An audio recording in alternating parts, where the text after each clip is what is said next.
జల్లి కథాకలి కంగాలి వయసును కంటే వసంత కేలి కలతకు లేదు ఖాళీ అంబరమంటే అనంత దూడి మమతకు నేడే హోలీ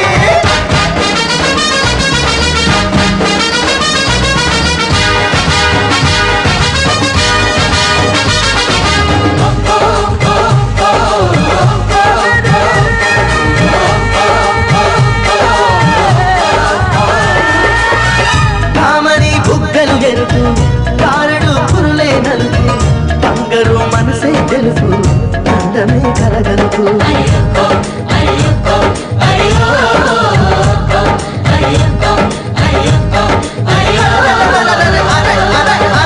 ప్రాయమే పచ్చని పసుపు దేహమే మాయని మెరుపు కలువల కన్నుల మలుపు కదలికే కథ తెలుపు అరే ఉన్న చిన్నకున్న కొన్ని నావే చిందుకున్న తేనెలన్నీ తేవే తుళ్ళుకున్న ఒళ్ళు పువ్వు ఈవే రేపుతుంటే రేపు నాకు రూపురేఖ నాకు తప్పవే హోలీ హోలీ హోలీ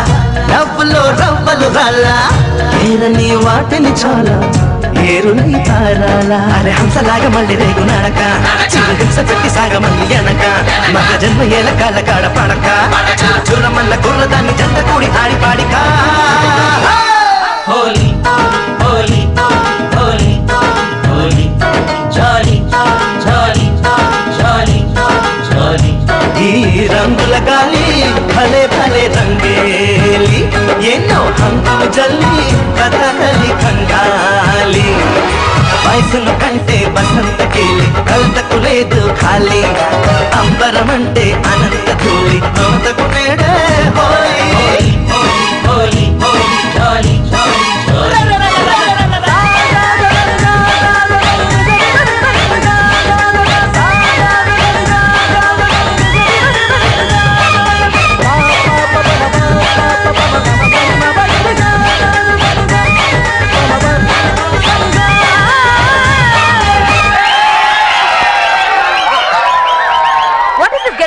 రాజగడ్ బ్యాచ్ నా శాత యాసం కట్టించారు. రాజా భయపెట్టి మరీ కట్టించారు. ఎందుకు భయపెట్టావు? మొన్న అంబులెన్స్ డ్రైవర్ ఉద్యోగం ఇప్పించే మ్యాటర్ లో ఇరుక్కున్నానది. నా ప్లాన్ వాడికి ఎలా తెలిసింది? మీరు చెప్తున్నప్పుడు మీతో టీ తాగి మరీ అన్నాడు. Is it?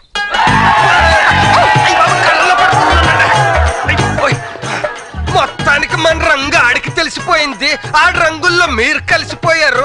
రంగుకి రంగుకి మధ్యలో బొంగులో నేను మిగిలిపోయాను. అసలు రంగులు ఎవడ కనిపెట్టాడో కానీ అని ఆడి మీద రంగుల్లో రంగోలి ఉమ్మెయ్యాలి. మొత్తానికి శీతాకాలంలో చుట్టుకోవడానికి కోటి మిగిలి. क्या रे मैं तेरे को समझाया ना अबू धाबी में प्लान करता हूँ कैश క్యాషా 5 లక్షలు 5 లక్షల నేను అడిగింది 5 కోట్లే దట్ టు గోల్డ్ మా క్యాబినెట్ డిసైడ్ చేసింది అంతే నేను చెప్పిన డీల్ చెప్పినట్టు జరిగితేనే మీకు ఆ సిమ్ కార్డ్ దక్కేది లేదా నేదుంగా ఏంటి సిమ్ కార్డులు ఇవ్వవా తుడిసి సంకలో పెట్టుకో నాని రీఛార్జ్లు అవుతాయి నీలాంటి పోస్ట్ కార్డు గాలతో నా కాల్లో ముళ్ళు చాలా సార్లు తీసుకున్నాను రా కొల్లి పోయినాయలా క్యా ఉల్లి నీ సిమ్ కార్డులతో మాకు పని లేదు ఏదో ఎన్నాళ్ళు నువ్వు జాగ్రత్తగా అట్టే పెట్టావు కాబట్టి నీ కష్టం ఉంచుకోవడం మంచిది కాదు కాబట్టి నీకు ఇదైనా పడేద్దామని వచ్చాం అది రెంటే అనుకో డొనేషన్ అనుకో నీ ఇష్టం రైట్ మరి అయితేతా రేకుతా రేపు పొద్దున 10 గంటల లోపల నువ్వు వచ్చి నా కాల్లో ముళ్ళు తీసి ఆ సిమ్ములు ఇచ్చి క్యాష్ అట్టుకెళ్ళిపో అలా జరగలేదనుకో నా ఒంటి మీద ఎంట్రుకు రాలిపోయింది అనుకుంటా సిమ్ కార్డ్ తో కిసి కీమత్ పే ఆ సిమ్ కార్డులు మొల్ల తాయితరా కట్టించుకో రేపు పొద్దున ఆడే వస్తాడు రండిరా అసలు విషయం వాడితో చెప్తే రేపేంటి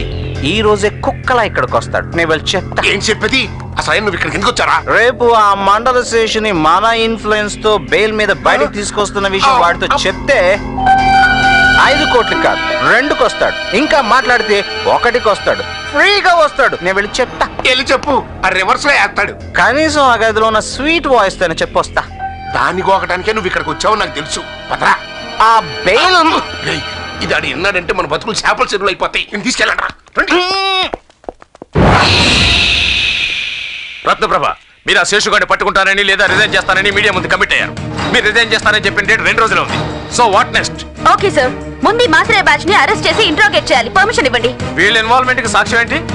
వీళ్ళకి ఈ హత్యకి సంబంధం ఉంది. ఇది ప్రూవ్ చేయలేకపోతే నేను ఇమీడియట్ గా రిజైన్ చేస్తాను. వాళ్ళను ప్రూవ్ చేయడం కాదు మేడం, ముందు మీ రిజిగ్నేషన్ తేలాలి. ఎస్, రేపే డెడ్ లైన్ పెట్టింది బాబాయ్. చాలా మంచి రోజు. అవును, ఆవిడ రిజైన్ చేసే ఆఫీసరే కాదు, ఆంధ్రప్రదేశ్ లో ఒక ఆర్డినరీ లేడీ. అప్పుడు ఆవిడతో నీ మ్యారేజ్ కలెక్షన్ గురించి లీకింగ్ చేస్తాం. వెంటనే కేసులు కూడా మానేసి సూట్ కేసు పెట్టుకుని తిన్నగా మన ఇంటికి వచ్చేస్తుంది. ఇంకా ఆవిడ అరెస్టులకి రెస్ట్, మన ఇంట్లో హౌస్ అరెస్ట్. అవును, అప్పుడు దొంగోడి పెళ్ళని స్టోరీ దొంగ కాపురంగా మారిపోద్ది. అప్పుడు ఆవిడ నీకు దొంగోడి పెళ్ళం, నాకు దొంగ వదిన, మీ పిల్లలకి దొంగ తల్లి, నువ్వు ఒక దొంగ తండ్రివి. ఇంకా ఆలోచించనుగా నువ్వు వెంటనే గృహ ప్రవేశానికి ఒక మంచి ఆవుని కొట్టుకొచ్చాయి. హెడ్ ఎలాగున్నా పర్వాలేదు, తాకు మాత్రం తిన్నగా ఉండాల. తనను తాళి కట్టిన భార్యగా నేనెప్పుడు చూడలేదు. ఓ గొప్ప పోలీస్ ఆఫీసర్ గాని గౌరవించాను. తను ఓడిపోకూడదు, నేను ఓడనివ్వను. రేపు తను రిజైన్ చేసే లోపు ఈ కేసుకు సంబంధించిన బలమైన సాక్ష్యాన్ని సంపాదిస్తా.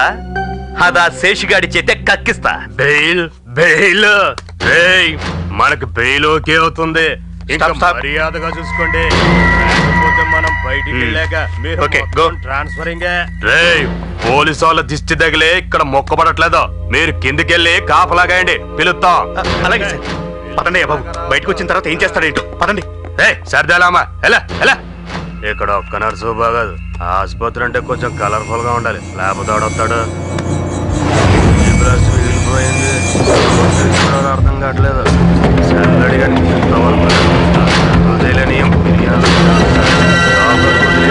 మన అయిపోయినట్టే.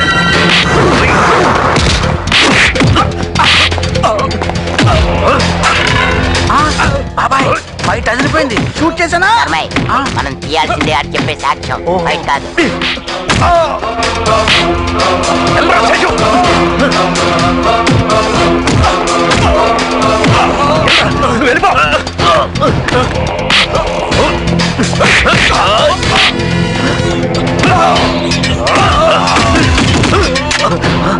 నా సిమ్ కార్డు ఎక్కడ?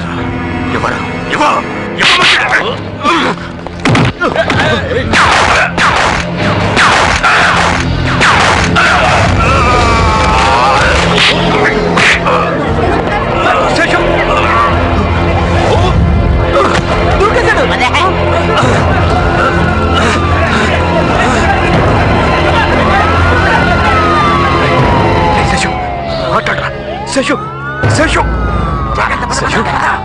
బయట ఎంత హడావిడిగా ఉంది. వీడు చూస్తే చచ్చేలా ఉన్నాడు. వెంటనే వీడి చేతి నిజం చెప్పించాలి. నువ్వు చూచారా బాబు? నువ్వు నిజం చెప్పరా నాయనా?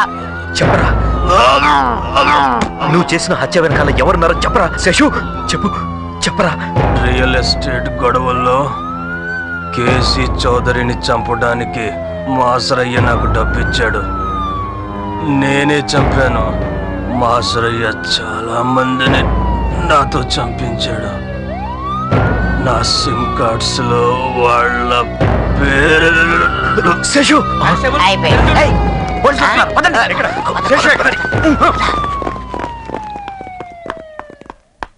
శ్రీవారు ఎవడో ఫోన్ లో మ్లేచ్ఛ భాషలో ప్రేలుతున్నాడు. ఎవరాదే? ఇది నేను మీకు చేసే లాస్ట్ కాల్. బెయిల్ మీద వాడిని బయటికి తీసుకొచ్చి ఎస్కేప్ అవుదాం అనుకున్నారా? అందుకే వాడిని నేనే ఖతం చేశాను. ఇంకా మీకు మిగిలింది ఆ సిమ్ కార్డ్స్ ఒకటే.